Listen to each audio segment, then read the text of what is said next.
সবাইকে অভিনন্দন জানাচ্ছি আজকের ভূগোল ক্লাসে। আজকে আমাদের 4 নাম্বার লেকচার।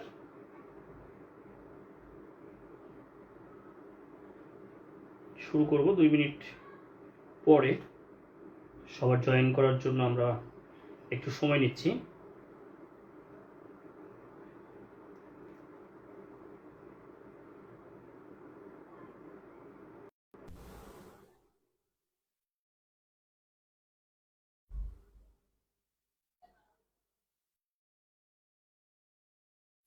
হ্যালো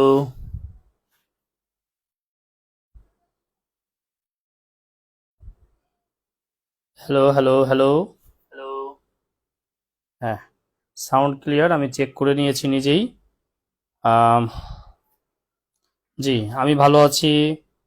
একজন কমেন্টস করেন কোন পর্যন্ত পড়িয়েছিলাম, কেউ বলতে পারবেন? কোন পর্যন্ত পড়িয়েছিলাম কেউ বলতে পারবেন?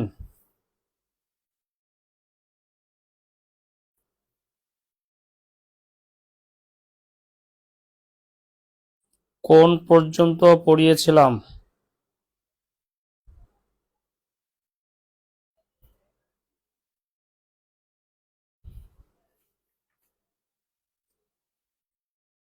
কেউ বলতে পারবেন? মনে আছে কারো?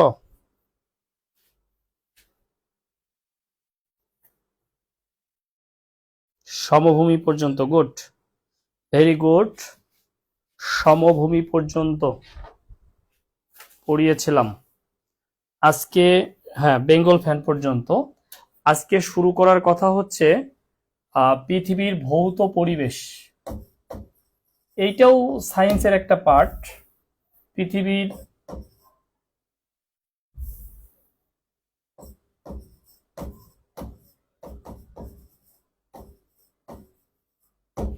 ভৌত পরিবেশ। আচ্ছা, একটু মনোযোগ দিয়ে শোনেন সবাই। আমাদের পৃথিবীর ভৌত পরিবেশ আমরা পড়তে গেলে আমাদের সামনে যেটা আসবে সেটা হচ্ছে বায়ুমণ্ডল। আর এই বায়ুমণ্ডলে আমাদেরকে গতদিন যেমন কিছু উপাদান মুখস্থ করিয়েছিলাম, আজকে আমাদের কিছু উপাদান মুখস্থ করতে হবে। যেমন বায়ুমণ্ডলের উপাদান সমূহ। বায়ুমণ্ডলের উপাদান সমূহ এই জায়গাটায় আমাদেরকে একটু স্টাডি করতে হবে। বায়ুমণ্ডলের উপাদান সমূহ এই জায়গাটায় আমাদের শুরু করতে হবে। বায়ুমণ্ডলের উপাদানের মধ্যে যদি আমরা বলি যে এটা দেখবেন অনেকবার পরীক্ষায় আসছে, নাইট্রোজেনের পরিমাণ কত, এবং এটাই সর্বোচ্চ 78.02%। 78.02%। নাইট্রোজেনের পরিমাণ হচ্ছে 78.02%। কিন্তু একবার পরীক্ষায় প্রশ্নটা আসছে এইভাবে, আমি আপনাদেরকে দেখাই। অক্সিজেন, তাহলে 78 আর অক্সিজেন হলো 20.71%। আমরা যোগ করলে কত হয়? 3, 7, 8, 9। অর্থাৎ বায়ুমণ্ডলে নাইট্রোজেন ও অক্সিজেনের পরিমাণ হচ্ছে 9873%, সরি 98.73%। দেখেন, একটু চিন্তা করেন, এই দুইটা যদি যৌথভাবে আসে, অর্থাৎ এই বায়ুমণ্ডলে যত উপাদান আছে তার ম্যাক্সিমামই হচ্ছে এই বায়ুমণ্ডলে যত উপাদান আছে তার ম্যাক্সিমামই হচ্ছে নাইট্রোজেন এবং অক্সিজেন। বায়ুমণ্ডলে যে উপাদান রয়েছে তার ম্যাক্সিমামই হচ্ছে নাইট্রোজেন এবং কি অক্সিজেন। এখন এই নাইট্রোজেন আর অক্সিজেনের বাইরে আপনি আরো কিছু যদি পড়তে চান আপনি পড়তে পারেন, এটা আপনার ব্যাপার। আমার সাজেশন হচ্ছে এইটাকে কেউ যেন না ভুলেন যে এখানে নাইট্রোজেন 78.02, অক্সিজেন 20.71, এর কোনোটুকুই যেন আমরা না ভুলি। টোটালি এটা যেন আমাদের মাথার মধ্যে থাকে। এবং এরপরে আপনি যেটা পড়তে পারেন ইম্পর্টেন্ট, যদি আমি মানে এক্সট্রা ইম্পর্টেন্ট দেই, তাহলে কার্বন ডাই অক্সাইডের কথা বলবো। কার্বন ডাই অক্সাইড মনে রাখবেন, যেহেতু কার্বন ডাই অক্সাইড একটা গুরুত্বপূর্ণ উপাদান, সেহেতু এই কার্বন ডাই অক্সাইডটাও আমাদের মনে রাখা দরকার, সেটা হচ্ছে 0.03%। দেখেন বায়ুমণ্ডলে কিন্তু মাত্র 0.03% হচ্ছে কার্বন ডাই অক্সাইড। হ্যাঁ, কার্বন ডাই অক্সাইড। তাহলে এইটা আমাদেরকে মুখস্থ রাখতে হবে যে কার্বন ডাই অক্সাইডের পরিমাণ কত। আর একটা মুখস্থ রাখতে হবে, সেটা হলো হিলিয়াম গ্যাস, যে হিলিয়ামের পরিমাণ কত। হিলিয়াম দেখেন, একটু দেখেন, হিলিয়াম হচ্ছে 0.0005%। এই হলো হিলিয়ামের পরিমাণ।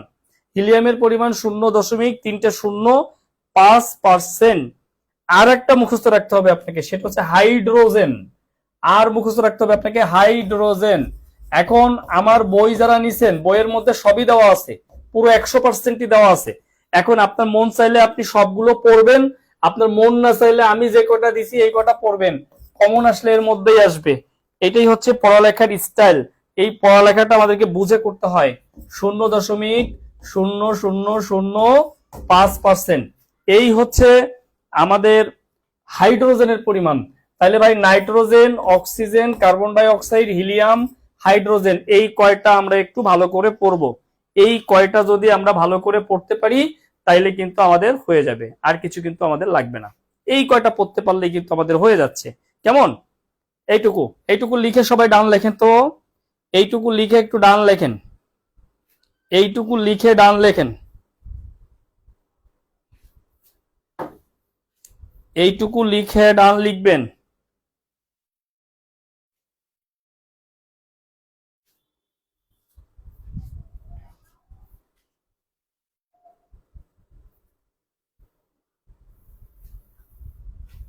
এইটুকু লিখে ডান লিখবেন।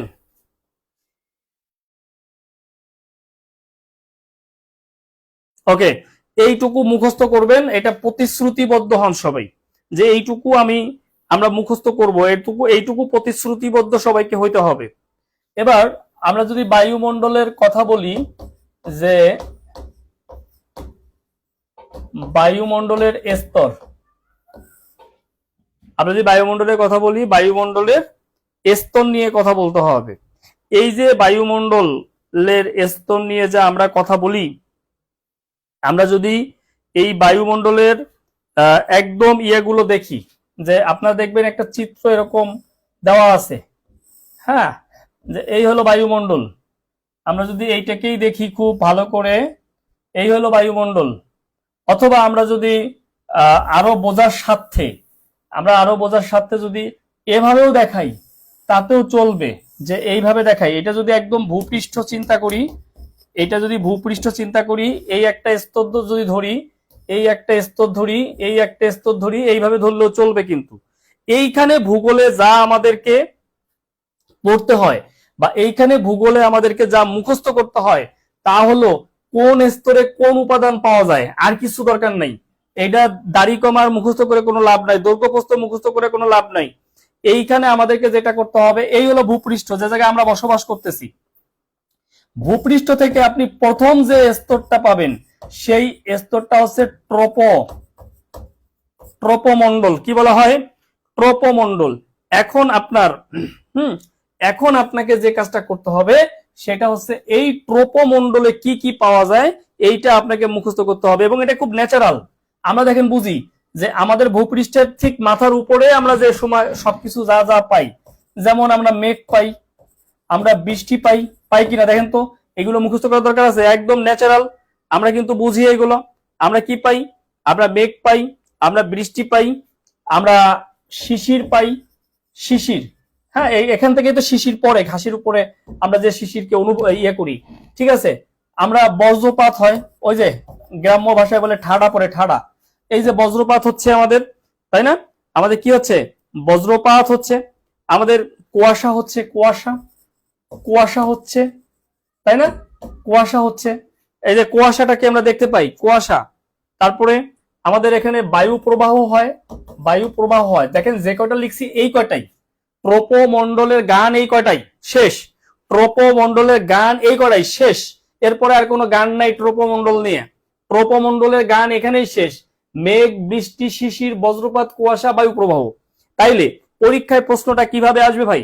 পরীক্ষায় প্রশ্নটা আসবে নিম্নের কোন স্তরে বজ্রপাত সংঘটিত হয়। নিম্নের কোন স্তরে বজ্রপাত সংঘটিত হয়? পরীক্ষায় প্রশ্ন আসবে নিম্নের কোন স্তরে বজ্রপাত সংঘটিত হয়? আমরা উত্তর দিব ট্রপোমণ্ডলে বজ্রপাত সংঘটিত হয়। আমরা উত্তর দিব কি? ট্রপোমণ্ডলে বজ্রপাত সংঘটিত হয়। প্রশ্নটা কোন ভাবে আসবে আমি কিন্তু বলে দিচ্ছি। প্রশ্নটা কোন ভাবে আসবে আমি কিন্তু বলে দিচ্ছি। এই বলে দেওয়াটাই কিন্তু আপনাকে মুখস্থ রাখতে হবে, এইটাই আপনাকে মুখস্থ রাখতে হবে। ওকে, নেক্সট আমরা যদি এই যে ট্রপোমণ্ডলের কথা বলি, ট্রপোমণ্ডলে অনেক তথ্য দেখবেন আমার বইয়ে দেওয়া আছে, আপনার এত তথ্য পড়া দরকার নাই, জানার জন্য দিছি। মুদ্রা কথা হচ্ছে আমি যা পড়াইতেছি এইগুলো পড়ার পর বই থেকে এমসিকিউ গুলো প্র্যাকটিস করতে হবে। অনেকেই আমাকে প্রশ্ন করেন বইয়ের কি সব পর্ব বিস্তারিত? না, বইয়ে আমি দিয়েছি, আপনি হচ্ছে এই আমার ক্লাসের পর এমসিকিউ গুলো প্র্যাকটিস করবেন। এক কথা শেষ, আমাকে ইনবক্স করার দরকার নাই এই প্রশ্ন করার জন্য, কথা শেষ। খাতা মানে নোট, আমি যা পড়াইতেছি note, MCQ practice, that's enough. আপনি 8 থেকে 9 পাবেন ভূগোলে, টেনশন করার কোনো কারণ নাই, ঠিক আছে? তাইলে দেখেন আমরা ট্রপোমণ্ডলের কথা বললাম, এইটা গেল ট্রপোমণ্ডল। তাহলে এইটা কি? স্ট্রাটোমণ্ডল। স্ট্রাটোমণ্ডল এটার নাম কি ভাই? স্ট্রাটোমণ্ডল, এটার নাম কি? স্ট্রাটোমণ্ডল। এখন দেখেন আমরা স্ট্রাটোমণ্ডলটা যেখানে এই মনে করেন ট্রপোমণ্ডল, ট্রপোমণ্ডলের পরে কি আছে? ট্রপোবিরতি। এই ট্রপোবিরতির পরে শুরু হবে হচ্ছে স্ট্রাটোমণ্ডল। ট্রপোবিরতির কি হবে? স্ট্রাটোমণ্ডল। এখানে ও একটা লাইন মনে রাখতে হবে স্ট্রাটোমণ্ডলে, সেটা হচ্ছে এখানে অতি বেগুনি রশ্মি। হ্যাঁ, এখানে অতি বেগুনি রশ্মি কি হয়? এখানে অতি বেগুনি রশ্মি আমাদেরকে মাথায় রাখতে হবে, এখানে অতি বেগুনি রশ্মি কি হয়? কি হয়? শোষণ করে নেয়। অতি বেগুনি রশ্মি কি হয়? শোষণ করে নেয়। অতি বেগুনি রশ্মি, অতি বেগুনি রশ্মি শোষণ করে, অতি বেগুনি রশ্মি শোষণ করে এই মণ্ডলটায়। এই প্রশ্নটাই কিন্তু আসতে পারে পরীক্ষায়। হ্যাঁ, এইটাই অতি বেগুনি রশ্মি কি করে? শোষণ করে নেয়। ওকে, এখানে আবহাওয়া থাকে শান্ত শুষ্ক। আবহাওয়া, আবহাওয়া শান্ত থাকে, কি থাকে? শান্ত। আর কি থাকে? শুষ্ক থাকে, মানে আর্দ্র। শান্ত থাকে এবং শুষ্ক থাকে মানে আর্দ্র থাকে। তার মানে এখানে বৃষ্টিপাত হয় না বললেই চলে, বৃষ্টিপাত হয় না বললেই চলে।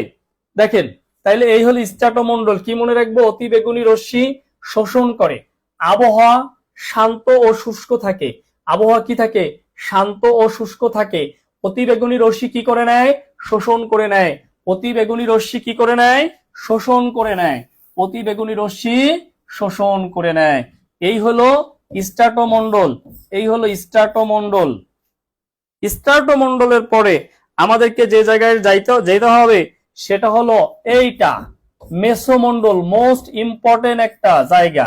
আমি যদি 2-3টার মধ্যে পার্থক্য করি, ট্রপো আর মেসো সবচেয়ে বেশি ইম্পর্টেন্ট। ট্রপো আর মেসো আর্দ্র শুষ্কের বিপরীত না। না, আর্দ্র, আর্দ্র হইলেই তো শুষ্ক হয়, বিপরীত হলো কেমনে? শুষ্ক মানে কি? শুকনা। যখন আর্দ্র হয়, আর্দ্রতা মানে কি? এইটাই শুকনা, শুষ্ক, ঠিক আছে? আর এইটার বিপরীতটা হলো আপনার শীতল, ঠান্ডা, বৃষ্টিপাত, হ্যাঁ, স্যাঁতস্যাঁতে, এইগুলো। তাহলে এবার মেসোমণ্ডলের দিকে আমরা চলে যাচ্ছি। দেখেন মেসো, এই সব দৈর্ঘ্য প্রস্থ মুখস্থ করার কোনো দরকার নাই। মেসোমণ্ডলে এখানে বায়ু শীতল, মাথায় মনে রাখবেন। এই যে উঠে গেলেন মেসোতে, বায়ু কি হয়ে গেল? শীতল। আগে কিন্তু উষ্ণ ছিল, আর্দ্র ছিল। এখন কি পেয়ে গেলেন? বায়ু। এখন বায়ু পেয়ে গেলেন, শীতল বায়ু পেয়ে গেলেন। কি বায়ু পেয়ে গেলেন ভাই?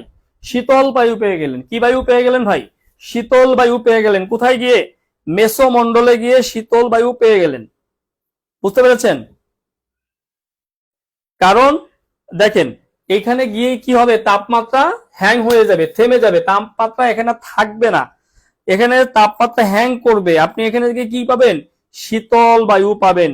ওকে, আচ্ছা, এখানে এই মেসোমণ্ডলের সবচেয়ে গুরুত্বপূর্ণ দিক হইল এখানে আপনারা জানেন যে মহাকাশ থেকে যে উল্কা আসে, উল্কা আপনার নাম শুনেছেন, উল্কা।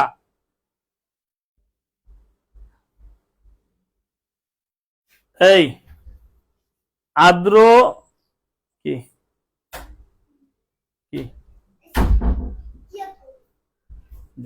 চুপ বসো। হ্যাঁ, আর্দ্র মানে ভেজা, আমি ইয়ে করছি, মিসিং করেছি, সাইলেন্ট।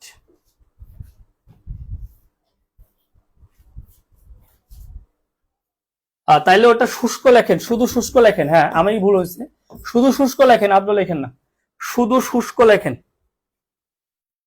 হ্যাঁ, উষ্ণ, উষ্ণ বুঝাইতে, উষ্ণ, উষ্ণ শুষ্ক, এটা আর্দ্র লেখেন না। হ্যাঁ, ভুল হয়েছে এটা। ওকে, মেসোমন্ডলের যেটা, এই যে উল্কাগুলো যেগুলো মহাকাশ থেকে আসে, মেসোমন্ডল এটা ধ্বংস করে দেয়। যদি ধ্বংস না করতো, তারপর সব ধ্বংস করে না, কিছু কিন্তু আসে, ধ্বংস না করলে আমাদের অবস্থা কিন্তু খারাপ হয়ে যেত। অতএব আমাদেরকে মাথায় রাখতে হবে, এই মেসোমন্ডল যে কাজটা করে সেটা হচ্ছে এই মহাকাশ থেকে যে উল্কা আসে সেই উল্কাকে কি করে দেয়, ধ্বংস করে দেয়। এরপরে আমরা যে স্তরে যাব এটার নাম হলো তাপমন্ডল। কি নাম? তাপমন্ডল। তাপমন্ডল, এটার নাম হচ্ছে কি ভাই? তাপমন্ডল। আজকে চতুর্থ ক্লাস হচ্ছে, আর দুইটা ক্লাস হবে, দুই ক্লাসে শেষ হয়ে যাবে। হ্যাঁ, পঞ্চম এবং ষষ্ঠ ক্লাসে শেষ হয়ে যাবে ভূগোল। তাপমন্ডল আমরা যদি দেখি যে এই জায়গাটা যদি আমরা দেখি, এইখানে একটা প্রশ্ন আছে, তাপমন্ডল, এই যে তাপমন্ডল শুরু হলো, এই যে তাপমন্ডল, ধরেন এখানে তাপ শুরু হলো, তাহলে এইটুকুর নাম কি? এই যে তাপমন্ডলের নিচের অংশ, এই অংশের নাম আয়ন মন্ডল। এই অংশের নাম কি? আয়ন মন্ডল। তাপমন্ডলের এই যে নিচের অংশ, নিচের অংশের নাম কি? নিচের অংশের নাম হচ্ছে আয়ন মন্ডল। তাপমন্ডলের নিচের অংশের নাম কি? আয়ন মন্ডল। ওকে, এবার আমাদেরকে মাথায় রাখতে হবে এখানে তাপমাত্রা হচ্ছে স্থির, তাপমাত্রা স্থির অবস্থায় থাকে। তাপমাত্রা তাপমন্ডলে কি থাকবে? স্থির অবস্থা থাকবে, এবং তা এই তাপমন্ডলে 1480 ডিগ্রি সেলসিয়াস পর্যন্ত পৌঁছাবে এবং এখানে গিয়ে স্থির হবে। 1480 ডিগ্রি সেলসিয়াস, 1480 ডিগ্রি সেলসিয়াস। ওকে, এবার আসেন এই যে লাস্ট স্টেজ, এইটা মোস্ট ইম্পর্টেন্ট, এখান থেকে অনেকবার পরীক্ষায় প্রশ্ন আসছে। আমরা যদি দেখি যে এক্সোমন্ডল, এই মন্ডলটার নাম কি? এক্সোমন্ডল, এই মন্ডলটার নাম হচ্ছে কি ভাই? এই মন্ডলটার নাম হচ্ছে এক্সোমন্ডল।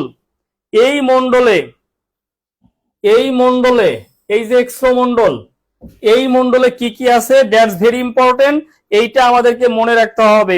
এখানে আছে নাইট্রোজেন, কি আছে? এখানে আছে নাইট্রোজেন, এখানে আছে অক্সিজেন, এখানে আছে আর্গন, অক্সিজেন, আর্গন। এই যে এখানে আছে হিলিয়াম, এইটা পরীক্ষায় আসে, হিলিয়ামটা পরীক্ষা আসে, হিলিয়াম, হিলিয়াম গ্যাস যেটা, এইটা পরীক্ষা আসে। এইটা আমাদেরকে মনে রাখতে হবে, খুব বেশি গুরুত্ব দিয়ে মনে রাখতে হবে। এবং হাইড্রোজেনও আছে এখানে, হাইড্রোজেন, হাইড্রোজেনও কিন্তু এখানে রয়েছে, এখানে কিন্তু হাইড্রোজেনও রয়েছে, এখানে কিন্তু হাইড্রোজেন রয়েছে, এখানে হাইড্রোজেন রয়েছে। ওকে,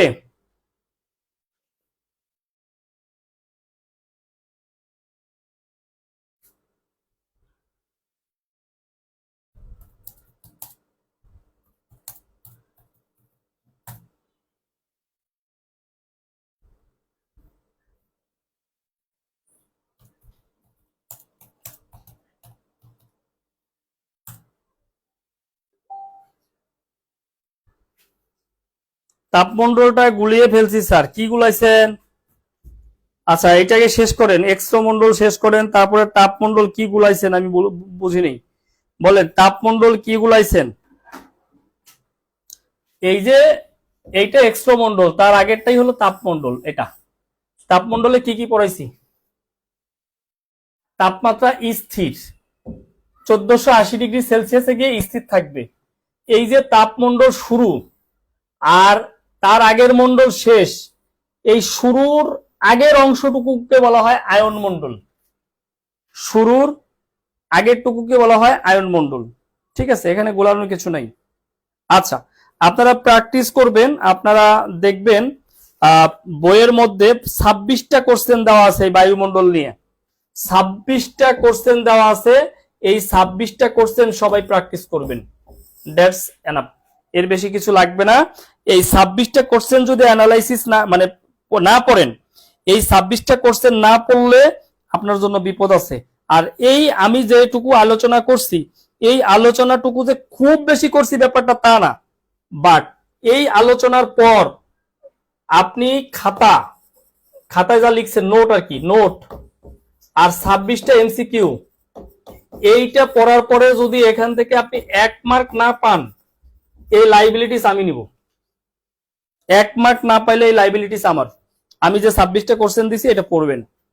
এবার আসেন, আমরা চলে গেছি, যেহেতু বায়ুমণ্ডল পড়াইলাম, তাহলে বায়ুর তাপ ও চাপ।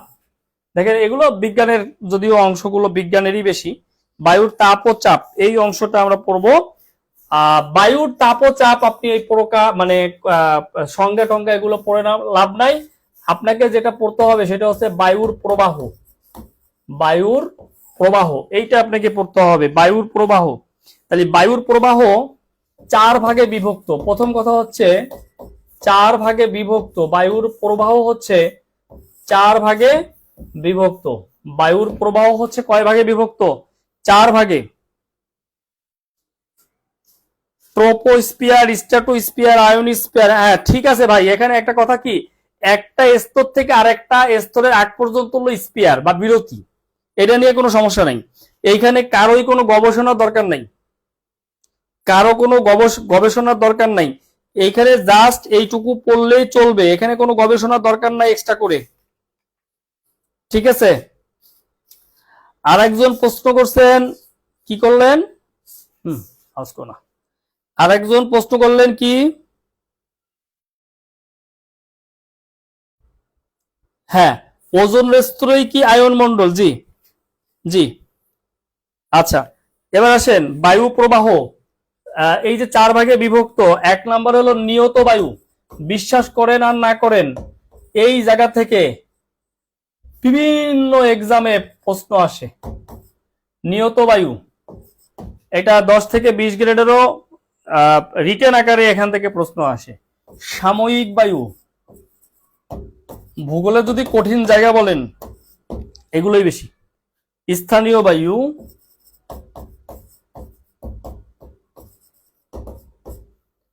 আর অনিয়মিত বায়ু।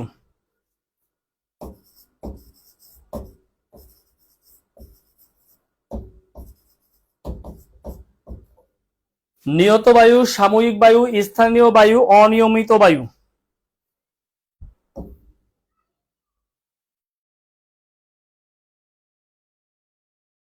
দেখেন এই 4 প্রকার বায়ু প্রবাহ। নিয়ত বায়ু আবার 3 প্রকার।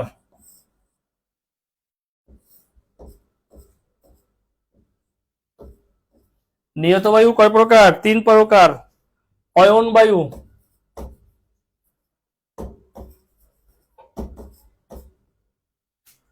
অয়ন বায়ু, পশ্চিমা বায়ু,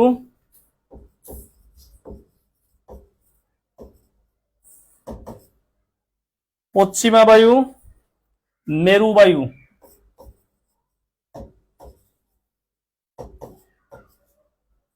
অয়ন বায়ু, পশ্চিমা বায়ু, মেরু বায়ু। দেখেন এখন আপনাকে এখানে যে স্টাডিটা করতে হবে সেটা হচ্ছে অয়ন বায়ু কি, পশ্চিমা বায়ু কি, মেরু বায়ু কি, এইগুলো আপনাকে ভালো করে বুঝতে হবে। প্রশ্ন এখান থেকে আসে।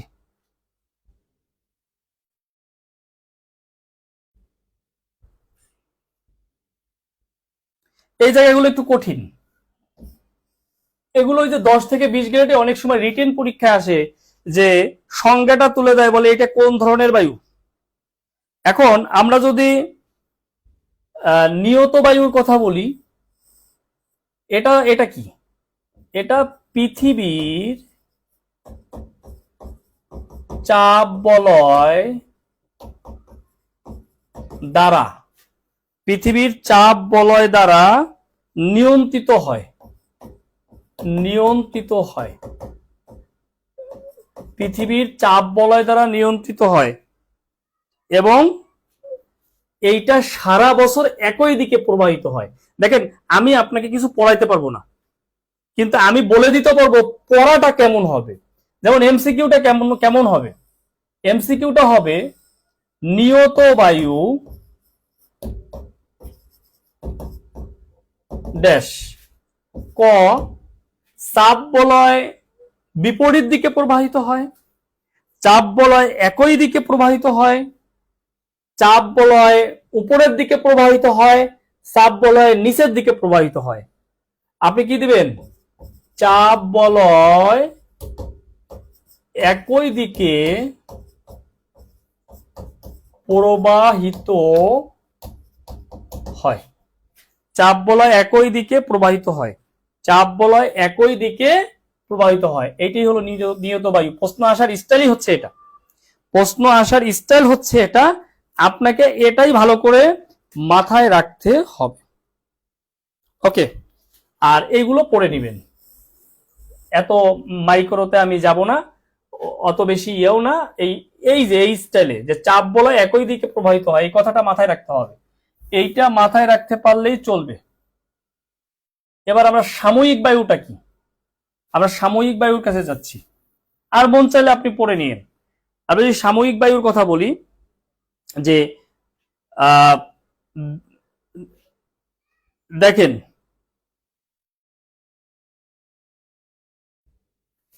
এইখানে যেটা পড়বেন মৌসুমী বায়ু, তারপরে জলবায়ু, স্থলবায়ু, সমুদ্র বায়ু, এইগুলোই হচ্ছে সাময়িক বায়ুর উদাহরণ। এখন পরীক্ষায় প্রশ্নটা কিভাবে আসবে, বলবে নিম্নের কোনটি সাময়িক বায়ু, অপশনে থাকবে এর যে কোনো একটা, সংজ্ঞা টঙ্গা দরকার নেই। আমি বলে দিচ্ছি যে কোন স্টাইলে কোন জায়গা থেকে প্রশ্ন হতে পারে, এইটা জানাটা খুব বেশি ইম্পর্টেন্ট, এইটা জানাটাই সবচেয়ে বেশি ইম্পর্টেন্ট। আপনি কি করবেন, আমি বললাম যে নিম্নের কোনটি সাময়িক বায়ু, অপশনে যে কোনো একটা থাকবে, মৌসুমী, স্থলবায়ু, সমুদ্র বায়ু। জাস্ট এইটুকু মুখস্থ করেন, আর কিছু দরকার নেই। এবার পরীক্ষায় আসবে স্থানীয় বায়ু। স্থানীয় বায়ু কোথায় পরিলক্ষিত হয়, প্রশ্নটা এইভাবে আসবে, কোথায় পরিলক্ষিত হয়?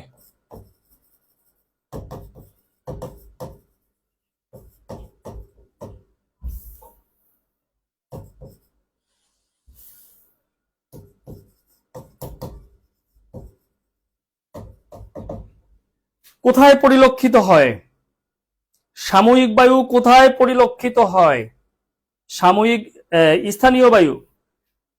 অপশনে যেটা থাকার সম্ভাবনা বেশি সেটা হলো উপত্যকা, মানে ভ্যালি। তারপরে এইটার আরেক নাম কি যদি বলে, অপর নাম কি? অপর নাম হলো পার্বত্য বায়ু, পার্বত্য বায়ু, অপর নাম হচ্ছে পার্বত্য বায়ু। জাস্ট এইটুকু, অপর নাম হচ্ছে পার্বত্য বায়ু, জাস্ট এইভাবে পড়বেন। সাময়িক বায়ু অপর নাম হচ্ছে, বা এটাকে বলা হয়, সাময়িক বায়ুকে বলা হয় পার্বত্য বায়ু, অপর নাম পার্বত্য বায়ু, বলা হয় পার্বত্য বায়ু, যেটা বলুক। আর কোথায় পরিলক্ষিত হয়? উপত্যকায় পরিলক্ষিত হয়। এই দুইটা লাইন জাস্ট আমি যেভাবে বলে দিচ্ছি, যদি নোট না করেন আপনি বিপদে পড়বেন, আমি বলে দিলাম।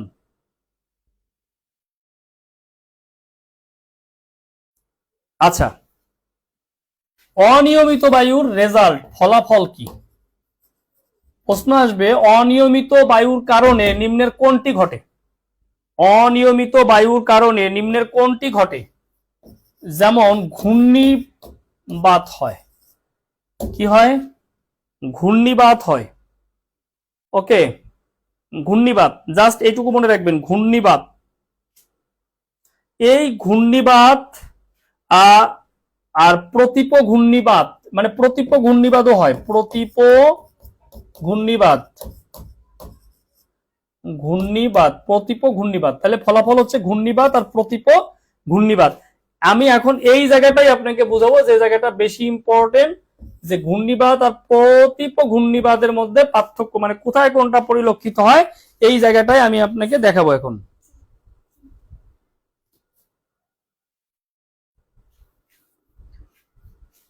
ওকে, দেখেন এই ঘূর্ণিবাত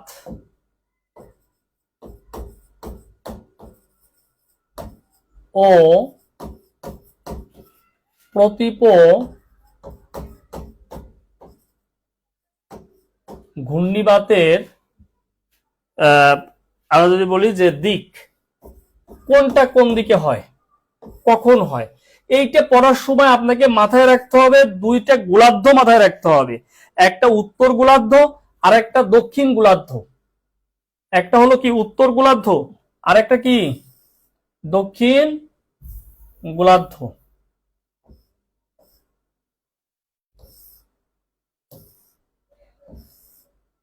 উত্তর গোলার্ধ আর দক্ষিণ গোলার্ধ। উত্তর গোলার্ধ আর দক্ষিণ গোলার্ধ। আর এখানে আমরা বায়ু প্রবাহ, যেমন আমরা যদি বলি ঘূর্ণিবাতের কথা, এটা খুবই সহজ, ভয় পাওয়ার কিছু নাই। ঘূর্ণিবাতের কথা যদি আমরা বলি, অর্থাৎ এইটা উত্তর গোলার্ধে হবে ঘড়ির কাঁটার বিপরীতে, অর্থাৎ ঘড়ি যেদিকে চলছে তার উল্টো দিকে ঘূর্ণিবাত হবে। হ্যাঁ, কি হবে উল্টো না, ঘূর্ণিবাত মানে ঘূর্ণিঝড় না, ঘূর্ণিবাত মানে ঘূর্ণিঝড় না। লেখেন, আগে লেখেন, এটা বোঝেন, ঘড়ির কাঁটার উল্টো দিকে হবে।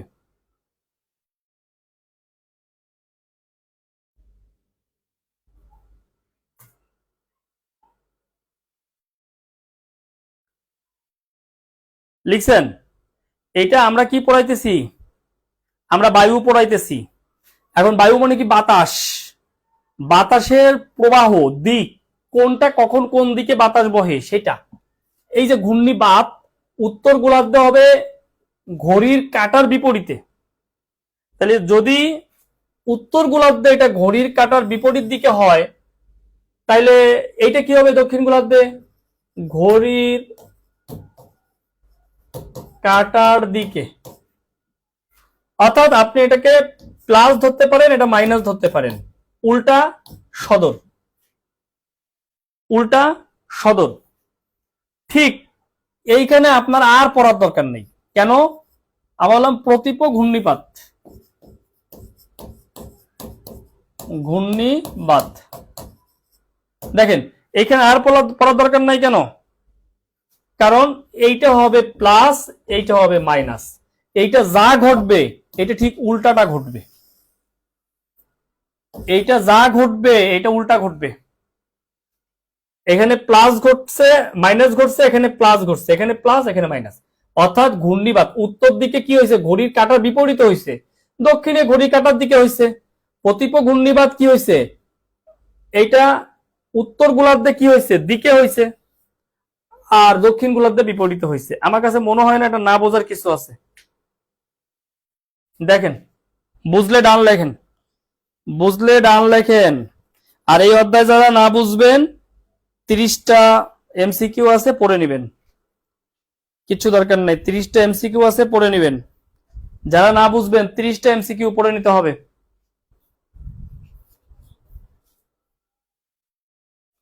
দেখেন ক্লিয়ার কিনা। এইবার গুরুত্বপূর্ণ হলো কি জানেন, গুরুত্বপূর্ণ হলো এই বিভিন্ন বায়ু কোনটা কোন দিকে প্রবাহিত হয়।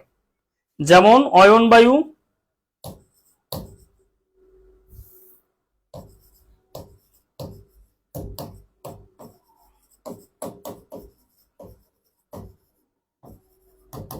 পশ্চিমা বায়ু আর মেরু বায়ু।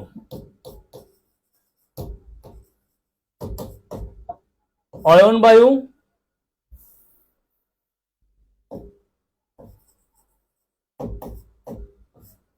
পশ্চিমা বায়ু, মেরু বায়ু। একটু খেয়াল করেন, অয়ন বায়ু, পশ্চিমা বায়ু, মেরু বায়ু। আমরা যদি অয়ন বায়ুর কথা বলি, যে প্রথমে যদি আমরা অয়ন বায়ুর কথা বলি, অয়ন বায়ু আবার বলেন না কি, প্রথমে আলোচনা একটু করছি। অয়ন বায়ুর কথা যদি বলি, এইটা আমরা এখানে উত্তর লিখলাম, মানে উত্তর গোলার্ধ, বুঝে নিয়েন। আর এইটা দক্ষিণ গোলার্ধ, উত্তর গোলার্ধ দক্ষিণ গোলার্ধ। আমরা যদি অয়ন বায়ুর কথা বলি, এইটা কি হবে, এই যে চারটা দিক, এইটা পূর্ব দিকে হবে। অয়ন বায়ু কোথায় হবে? উত্তর গোলার্ধে পূর্ব দিকে হবে। যদি অয়ন বায়ু উত্তর গোলার্ধে পূর্ব দিকে হয়, তাইলে দক্ষিণ গোলার্ধে দক্ষিণ পূর্ব দিকে হবে, মানে এই দিকটা হবে, এই দিকটা, এই যে দক্ষিণ, এই যে পূর্ব দিক। দেখেন আস্তে আস্তে বোঝেন, অয়ন বায়ু যখন উত্তর গোলার্ধে হবে তখন পূর্ব দিকে হবে, যখন উত্তর গোলার্ধে পূর্ব দিকে হচ্ছে তখন দক্ষিণ গোলার্ধে দক্ষিণ পূর্ব দিকে হবে। দক্ষিণ গোলার্ধে কি হবে? দক্ষিণ পূর্ব দিকে হবে। এইটা হলো অয়ন বায়ু। অয়ন বায়ুর ক্যারেক্টার হচ্ছে এটা। এখানে কিন্তু দুইটা গোলার্ধ বলছে, একটা উত্তর গোলার্ধ আর একটা দক্ষিণ গোলার্ধ। এখন বলতে পারেন উত্তর গোলার্ধ আর পূর্ব দিকে কেমনে হয়? আরে ভাই, এই হলো দুইটা গোলার্ধ, এইটা নর্থ, এটা সাউথ। এখন আপনি এইটা ভুলে যান, এইটা ভুলে যান, এই উত্তর গোলার্ধে কি এরিয়া আছে না? সেই এরিয়ার পূর্ব দিক, অর্থাৎ এই দিকটা, এইটা, এই যে দক্ষিণ গোলার্ধ এর এরিয়া আছে না, এই এরিয়ার দক্ষিণ পূর্ব দিক। মানে কি? মানে এখানে আপনি একটা প্লাস চিহ্ন দেন, এই যে দক্ষিণ, এই যে পূর্ব, এই অংশে।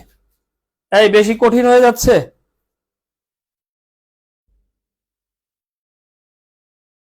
বেশি কঠিন হয়ে যাচ্ছে নাকি?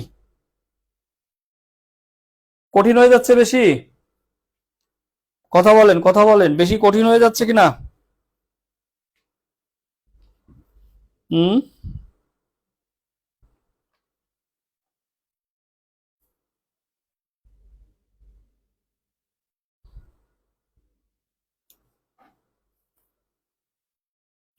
জি স্যার। এই যে একজন বলছে জি স্যার। ভাই দুনিয়াটাই তো কঠিন, জীবনটাই তো কঠিন, জীবনটাই তো কঠিন। Life is not a bed of roses, জানেন তো? লাইফ ইজ এ কি? Bed of Throne. আচ্ছা, এইভাবে আপনাকে যেটা করতে হবে, অয়ন বায়ু, অয়ন বায়ুর পাশাপাশি আপনাকে যেটা দেখতে হবে, পশ্চিমা বায়ু। আগেই লিখছি পশ্চিমা বায়ু। পশ্চিমা বায়ু দক্ষিণ পশ্চিম দিক থেকে হবে, এই যে এই দিক থেকে, এই যে এটা ওয়েস্ট সাউথ, উত্তর গোলার্ধে, উত্তর গোলার্ধে। আর একটু স্পষ্ট করে দেই, এটা উত্তর গোলার্ধ, এটা দক্ষিণ গোলার্ধ, এটা হবে পশ্চিমা বায়ু, এই যে দক্ষিণ পশ্চিম। আর যখন এই দিক থেকে হবে তখন দক্ষিণ গোলার্ধে কি হবে? দক্ষিণ গোলার্ধে হবে উত্তর পশ্চিম, এটা, অর্থাৎ এট এ টাইম এখানে হবে, এখানে ঘটবে, উত্তর পশ্চিম দিকে ঘটবে। ওকে, বায়ু ছাড়া পৃথিবী হইলে বলে ভালো হইতো। মর, এই এই যে এই দিকটা পশ্চিমা বায়ু। মেরু বায়ু, এগুলো নিজে বসে বসে খাতায় নোট করতে হবে, চিন্তা করতে হবে। এগুলো হচ্ছে চিন্তা বাড়ায় আপনার, এগুলো চিন্তা না করলে মুখস্থ করে কোনোদিন পারবেন না। এটা উত্তর মেরুতে উত্তর পূর্ব দিক থেকে, অর্থাৎ এই যে এটা উত্তর গোলার্ধে উত্তর পূর্ব এটা, আর দক্ষিণ পূর্ব এই যে এটা, এটা, এই যে এইভাবে। মেন্টাল এবিলিটি কখনো এরকম আইসেও যেতে পারে, আপনি বুঝবেন না যে এখান থেকে আইসে, হতেই পারে। দেখেন, অর্থাৎ এই যে দক্ষিণ, এটা পূর্ব, এটা উত্তর, এটা পূর্ব। এটা কি হয়েছে? এটাই ঘটছে দক্ষিণ পশ্চিম, এটা কি করছে? উত্তর পশ্চিম। শেষ। হুম, এইভাবে পড়তে হবে আমাদেরকে, কেমন? এই এগুলো কঠিন কিছু না, আমি মনে হয় কঠিন বানায় ফেলতেছি, এগুলো কঠিন না, পড়ে ফেলেন। হ্যাঁ, রিল্যাক্স। বৃষ্টিপাত, এবার আমরা আলোচনা করব বৃষ্টিপাত। ওকে, দেখেন আমরা যদি বৃষ্টিপাতের প্রকারভেদ বলি, এত বৃষ্টিপাত কাকে বলে এত ঘোড়ার ডিম পড়ার কোনো দরকার নেই। আমরা একদম প্রকারভেদে যদি চলে যাই, তাহলে প্রথমেই যেটা পাবো পরিচলন বৃষ্টি।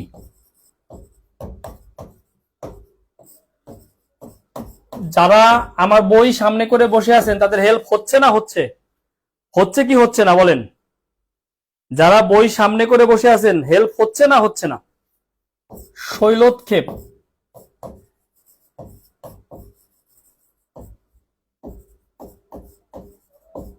শৈলোৎক্ষেপ বৃষ্টি, ঘূর্ণি বৃষ্টি,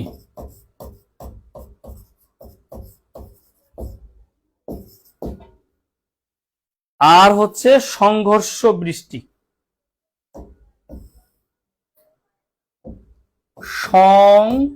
সংঘর্ষ বৃষ্টি এর আরেক নাম আছে, সেটা হচ্ছে বায়ু প্রাচীর জনিত বৃষ্টি।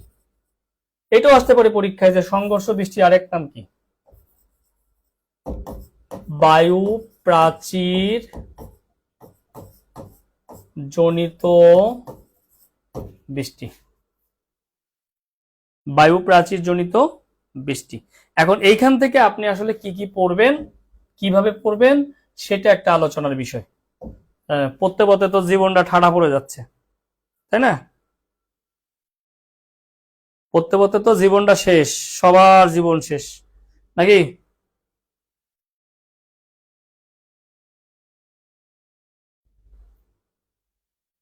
আচ্ছা, পরীক্ষা আসবে পরিচলন বৃষ্টি হয় কোন এলাকায়, আর কিছু দরকার নেই। আপনি লিখবেন নিরক্ষীয় অঞ্চলে, কাহিনী শেষ। নোট এটা রাখেন, এরপর যদি বিস্তারিত পড়ার মন চায় আমার বই আছে, আপনি পড়েন। নিরক্ষীয় অঞ্চল, কাহিনী শেষ। পরিচলন বৃষ্টি হয় নিরক্ষীয় অঞ্চলে, আর কিছু দরকার নেই।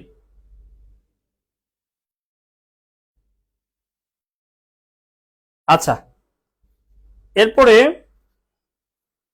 শৈলোৎক্ষেপ বৃষ্টি।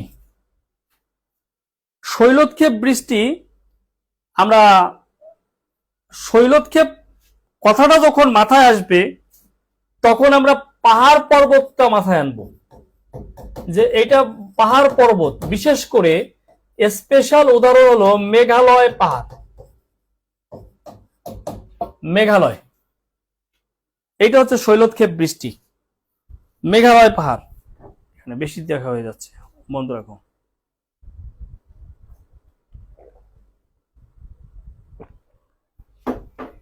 শৈলোৎক্ষেপ বৃষ্টি কেমন? এরপরে আসেন আমরা ঘূর্ণি বৃষ্টির কথা যদি বলি, এখান থেকে আসবে যে ঘূর্ণি বৃষ্টির ফলাফল কি। আমরা লিখব অতিরিক্ত জলীয় বাষ্প,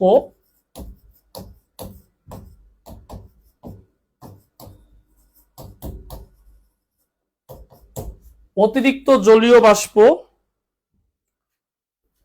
মানে কি কারণে হয়, কারণ ঘনীভূত হয়ে, মানে কি কারণে হয় ঘূর্ণিবৃষ্টি?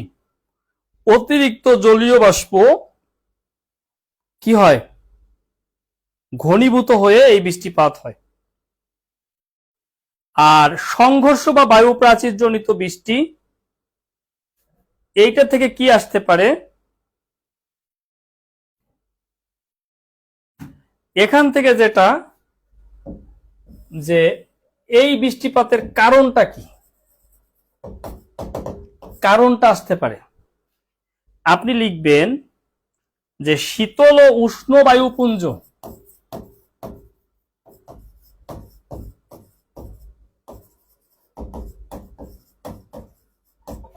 শীতল ও উষ্ণ বায়ুপুঞ্জ মুখোমুখি হলে এই বৃষ্টিপাত হয়। এই কথাটুকু মনে রাখবেন, শীতল ও উষ্ণ বায়ুপুঞ্জ মুখোমুখি হলে এটা হয়। কেমন? হ্যাঁ, এই হলো বৃষ্টিপাত।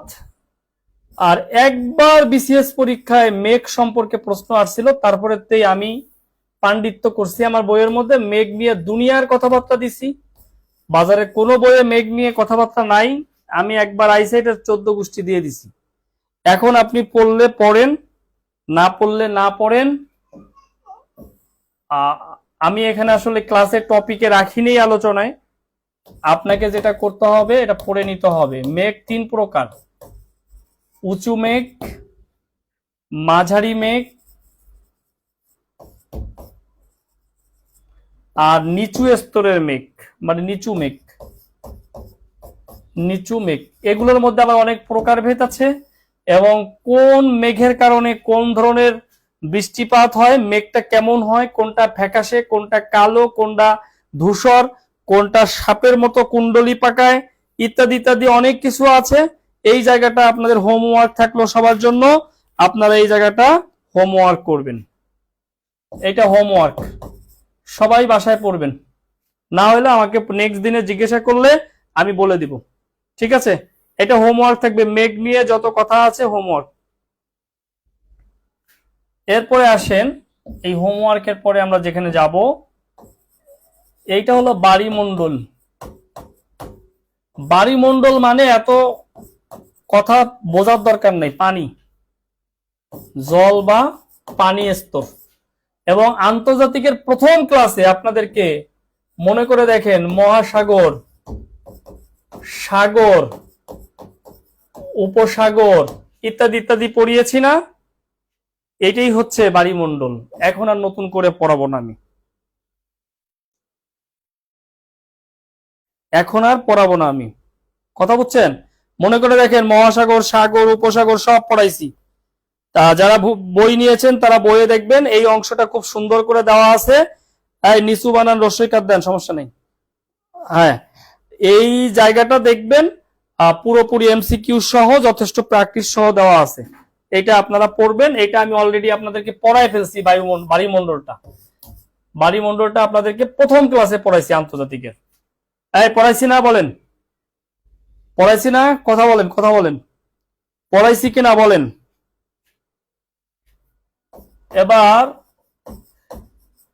সমুদ্র স্রোত, এখান থেকেও প্রশ্ন আসছে। সমুদ্র স্রোত, জি স্যার মনে আছে, জি। সমুদ্র স্রোত আমরা এমনিতে সমুদ্র স্রোত বুঝি, স্রোত আমরা বুঝি। এখন এই স্রোতের মধ্যে আপনি যা যা পাবেন, যেমন নিয়ত বায়ু প্রবাহ। আমি একটু আগে নিয়ত বায়ু প্রবাহ নিয়ে কথা বলেছি। এইটাই হলো সমুদ্র স্রোতের প্রধান কারণ, এইটাই পরীক্ষায় আসে।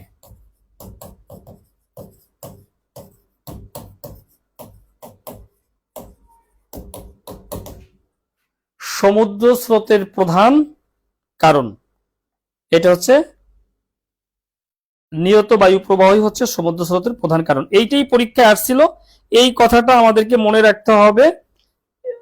আর সায়েন্স টিচার আপনাদেরকে এই জায়গায় একটু পড়াবে, কারণ এখানে সায়েন্টিফিক অনেক ব্যাখ্যা আছে। তো এই জায়গাটা আপনারা একটু সায়েন্স টিচারের কাছে পড়বেন। আমি যে প্রশ্নটা আসছিল ওইটা বলে দিলাম, এটা নিয়ে বিতর্ক ছিল, সেই বিতর্কও দূর হয়ে যাবে। আমি যেটা পড়াবো সেটা হলো সমুদ্র স্রোত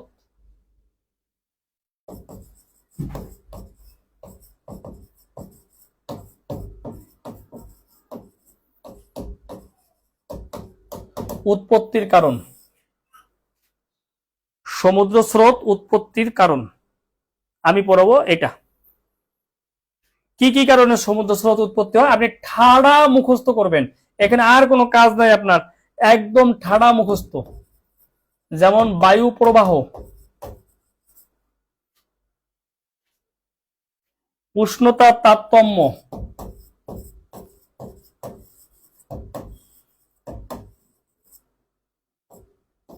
উষ্ণতার তারতম্য, বাষ্পীভবনের তারতম্য,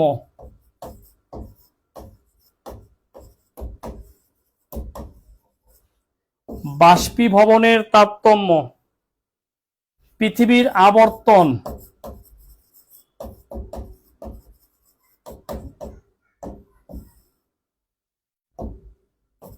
পৃথিবীর আবর্তন, লবণাক্ততার তারতম্য,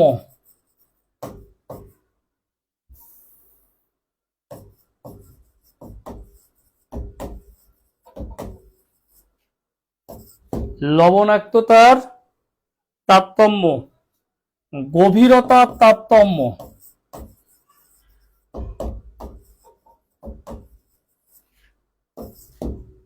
গভীরতার তারতম্য, আর হইল স্থলভাগের অবস্থান।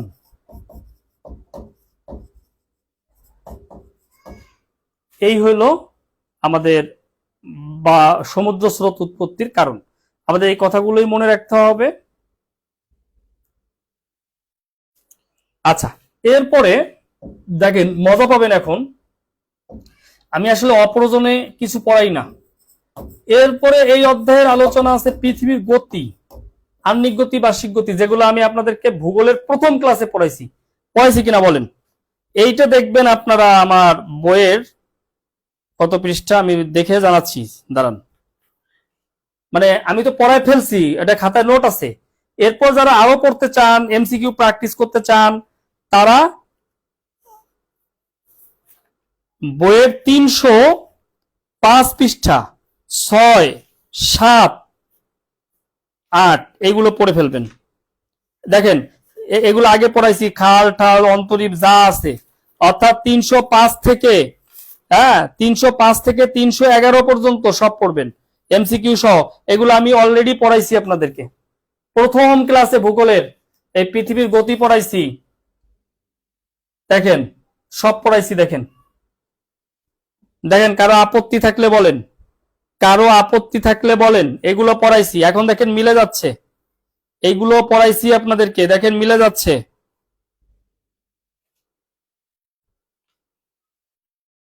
আচ্ছা, হ্যাঁ হ্যাঁ 305, দেখেন এগুলো পড়াইছি, মিলে যাচ্ছে।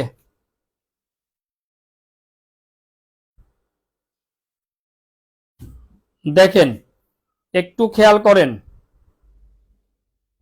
ভেঙে যাবে তো পরে। চার্জার খোলা, আমি কাজ করতেছি না, রাখো, আমি দিয়ে রাখবো না। ওকে, দেখেন আমাদের দ্বিতীয় অধ্যায় পুরোটা শেষ। এখন বলতে পারেন 4 ক্লাসে 2টা অধ্যায় পড়াইলেন, আরো তো অধ্যায় 4টা আছে, আর 4টা অধ্যায় 2 ক্লাসই লাগবে, এর বেশি লাগবে না। কারণ আমাদের এই জায়গায় জটিলতা ছিল বেশি, এই পর্যন্ত বেশি জটিলতা ছিল। আমরা তৃতীয় অধ্যায়ে চলে যাচ্ছি।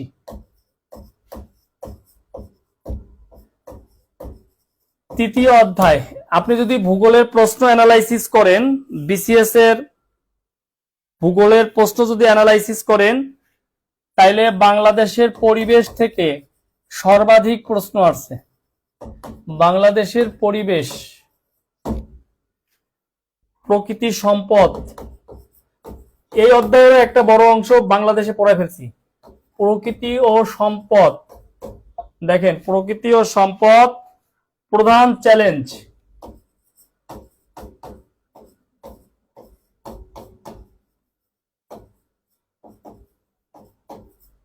প্রধান চ্যালেঞ্জ সমূহ। বাংলাদেশের পরিবেশ, প্রকৃতি ও সম্পদ প্রধান চ্যালেঞ্জ সমূহ। এই অধ্যায়টা এই পর্যন্ত ভূগোলের যত প্রশ্ন আসছে, সবচেয়ে বেশি প্রশ্ন আসছে এই অধ্যায় থেকে। এবং আমি আলোচনার সাথে দেখবেন তৃতীয় অধ্যায়ের প্রথম 1-2 পৃষ্ঠায় মাটি টাটি পরিবেশ নিয়ে লিখছি, যেগুলো পড়লেও পারেন, না পড়লেও পারেন, না ডিটেলস পড়তে হবে না সমুদ্র স্রোতের উৎপত্তির কারণ। আমরা এখন যে জায়গাটা পড়ব এই অধ্যায়ে, সেটা হচ্ছে বাংলাদেশের ভূপ্রকৃতি।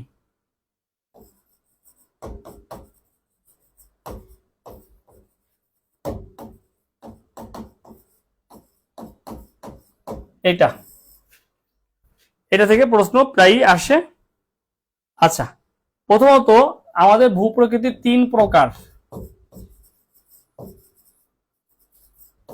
একটা হচ্ছে টারশিয়ারি যুগের,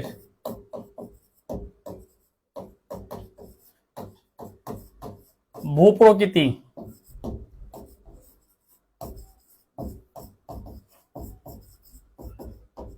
আর একটা হচ্ছে প্লাইস্টোসিন যুগের বা প্লাইস্টোসিন কালের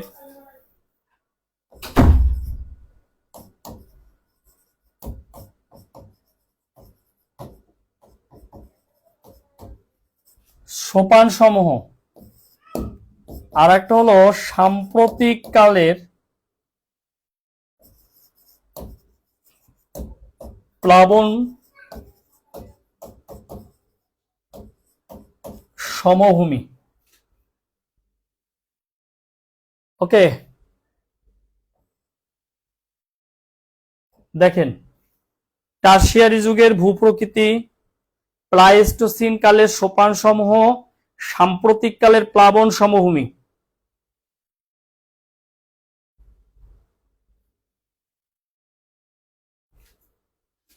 লেখেন, সবাই লেখেন।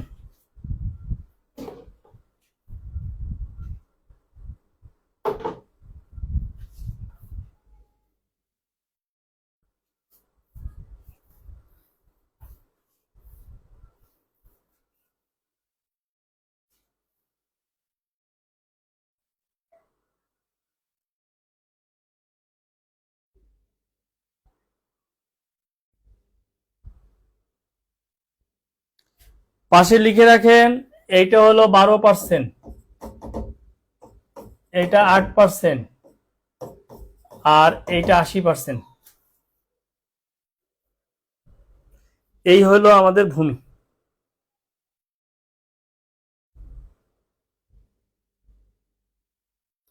আচ্ছা, এখন আমাদেরকে জানতে হবে এই টারশিয়ারি কোনগুলো। এটা আমাদের মুখস্থ রাখতে হবে যে টারশিয়ারি কোনগুলো। যেমন আমরা যদি লিখি ময়মনসিংহ, নেত্রকোনা,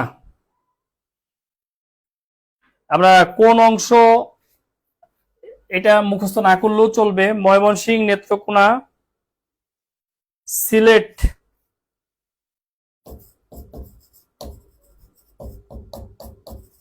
মৌলভীবাজার, মানে কোন অংশ এটা আমাদের দরকার নাই। সিলেট, মৌলভীবাজার, হবিগঞ্জ,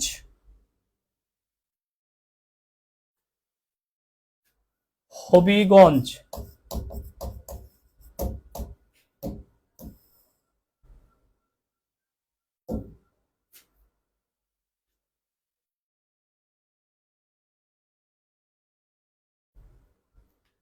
এটা হলো আমাদের টারশিয়ারি।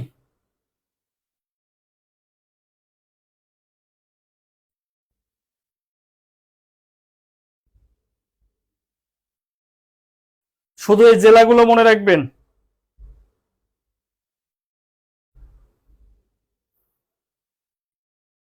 এবার আসেন প্লাইস্টোসিন। প্লাইস্টোসিনের কি কি আছে দেখেন। প্লাইস্টোসিনে মুখস্থ রাখবেন বরেন্দ্রভূমি,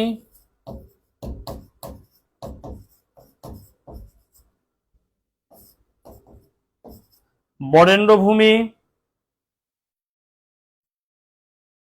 এরপরে আসেন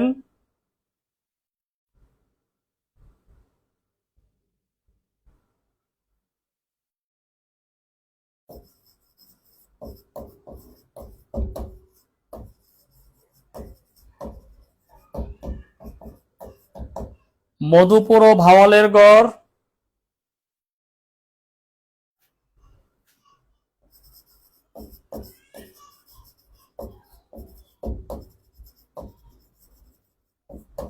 কুমিল্লা লালমাই পাহাড়। এর বাইরে যা কিছু আছে এইটাই হলো 20%, মানে এইটা 12, এটা 8, বাদ বাকি 80 সাম্প্রতিক।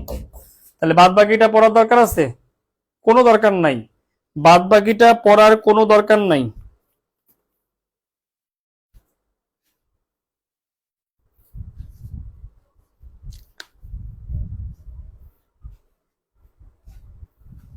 এইটুক মুখস্থ রাখবেন, এইটাই পড়াটাকে সহজ করে দিলাম, আপনার জার্নিটাকে সহজ করে দিলাম।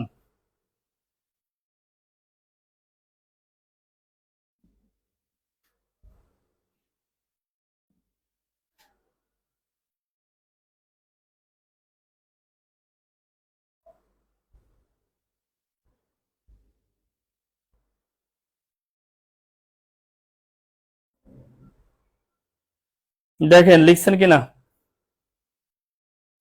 যদি লিখে থাকেন তাইলে এর মধ্য থেকে কিছু জিনিস আমাদেরকে পড়তে হবে। যেমন এই অংশগুলোতে আমাদের কোন কোন পাহাড়গুলো আছে, এই অংশগুলোতে আমাদের কি কি আছে, এইটুকু পড়তে হবে। এইগুলো নানান ভাবে আপনারা নানান সময়ে বিভিন্ন ভাবে এগুলো পড়েন, ঠিক আছে।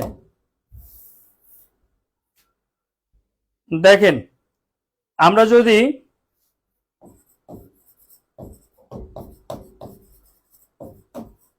গারো পাহাড়ের কথা বলি,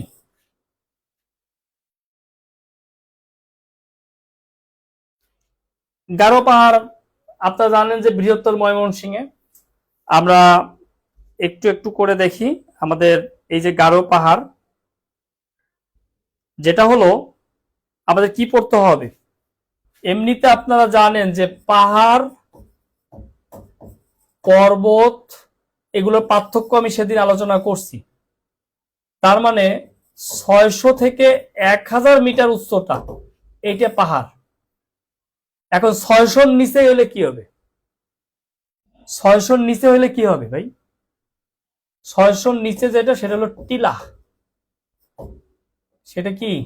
টিলা, অর্থাৎ -600 টিলা। 600 থেকে 1000 পাহাড়, 1000 প্লাস হচ্ছে পর্বত। আশা করি এটা বুঝছেন। তাহলে এইটার উচ্চতা কত? গারো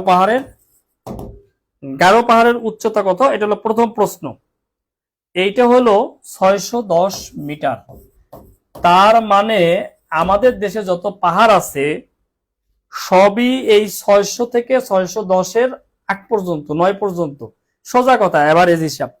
600-র নিচেও নাই, 610-এও নাই, 600 থেকে 609 পর্যন্ত, আর বাকি সবগুলো।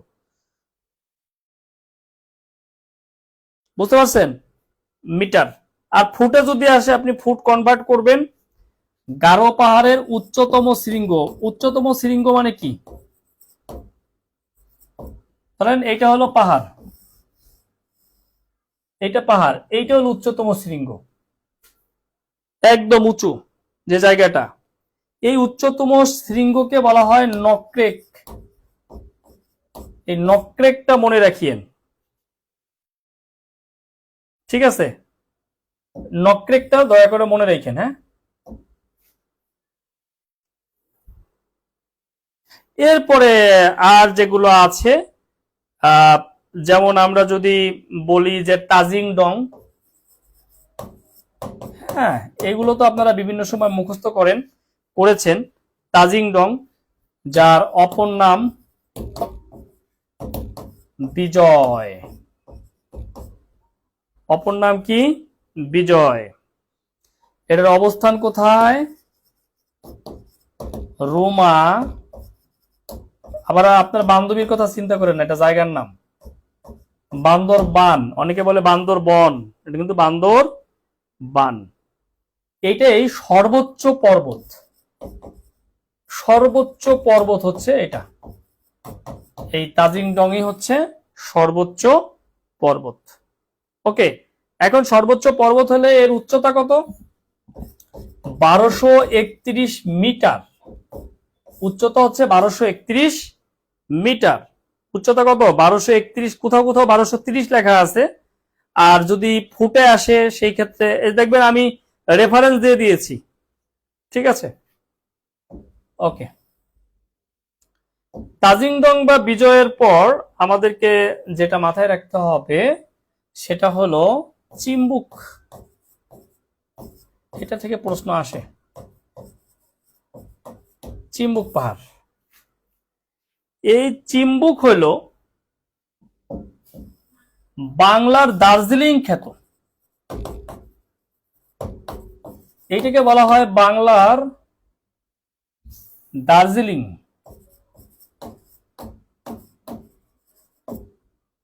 এটাকে বলা হয় পাহাড়ের রানী। বাংলার দার্জিলিং, পাহাড়ের রানী বলা হয় চিম্বুককে। ওকে, আচ্ছা। এবার ভাই এইটা গেল হচ্ছে টারশিয়ারি। আরো আপনি পড়তে পারেন, দেওয়া আছে যথেষ্ট। প্লাইস্টোসিন, প্লাইস্টোসিন আমরা বরেন্দ্র ভূমি বলছি, মধুপুর ভাওয়ালের গড় বলছি, কুমিল্লার লালমাই পাহাড় বলছি। এটা একটা কমন বৈশিষ্ট্য এই মাটির, মাটির বৈশিষ্ট্য ধূসর ও লালচে।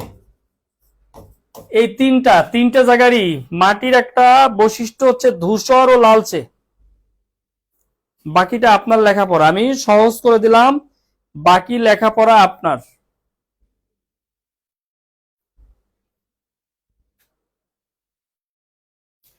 এইবার পাহাড়ের অবস্থান আমাদেরকে জানতে হবে, জাস্ট এনাফ, আর কিচ্ছু না।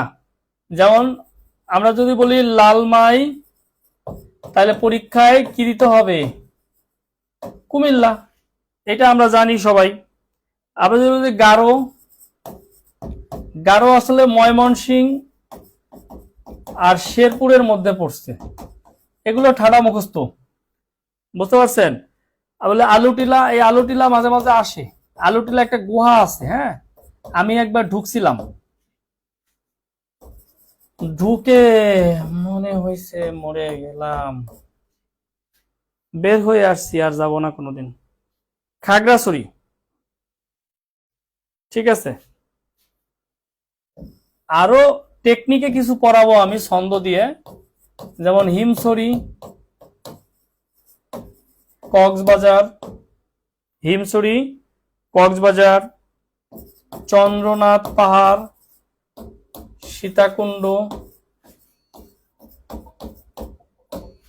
সীতাকুণ্ড,